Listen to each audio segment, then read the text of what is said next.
Méditation du 4 octobre. La peur de Marie. L'ange lui dit « N'aie pas peur Marie, car tu as trouvé grâce auprès de Dieu ». Luc 1, le verset 30, dans la version Nouvelle Bible Seconde. 6 mois après l'annonce de la naissance de Jean, l'ange Gabriel est apparu à Marie pour lui annoncer la naissance de Jésus. Marie vivait à Nazareth, une ville à la population cosmopolite, principalement composée de païens et de soldats romains. Marie était vierge et fiancée. Si l'annonce avait été faite à une jeune fille qui n'était pas fiancée, elle n'aurait pu se marier et Jésus n'aurait pas eu de père terrestre. S'ils avaient déjà été mariés, Marie et Joseph auraient considéré que Jésus était leur propre fils et il aurait été impossible de prouver sa conception virginale. Choisi par Dieu, le moment de l'annonce était donc parfait. Le risque était que Joseph décide de ne pas se marier. L'ange l'a donc également averti. Plus que quiconque au monde, Marie a été honorée. Une femme a apporté le péché dans le monde, et c'est par une femme que Dieu apporterait le Sauveur du monde. L'ange l'a saluée. Je te salue, Luc 1, le verset 28, ce qui signifie « Réjouis-toi, tu es choisi pour une mission exclusive ». Marie était jeune, pauvre et femme, des caractéristiques qui n'étaient pas considérées comme dignes d'un appel divin. C'est pourquoi l'ange a insisté « Sois sans crainte, Marie, car tu as trouvé grâce auprès de Dieu » au verset 30. Se sentir indigne d'un appel est naturel, mais ne limitons pas la puissance de Dieu dans notre vie. Il veut que nous accomplissions une grande mission. Avoir peur est normal. Le contact du surnaturel avec le naturel s'accompagne toujours d'une crainte révérencieuse. Marie était vierge. Elle préparait son mariage et l'ange lui a annoncé qu'elle concevrait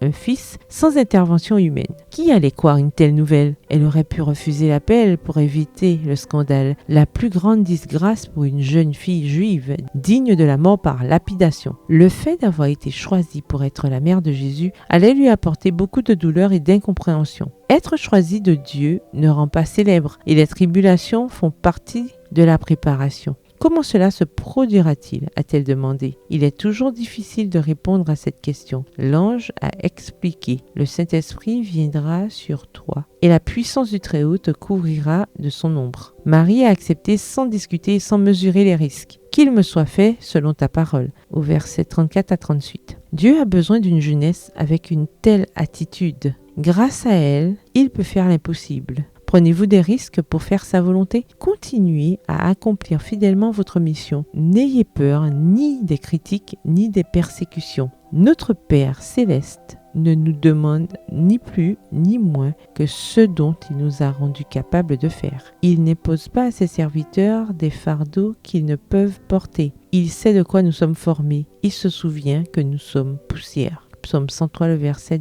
14. Nous pouvons donc faire par sa grâce tout ce qu'il demande de nous. Bonne journée, que l'Éternel vous bénisse.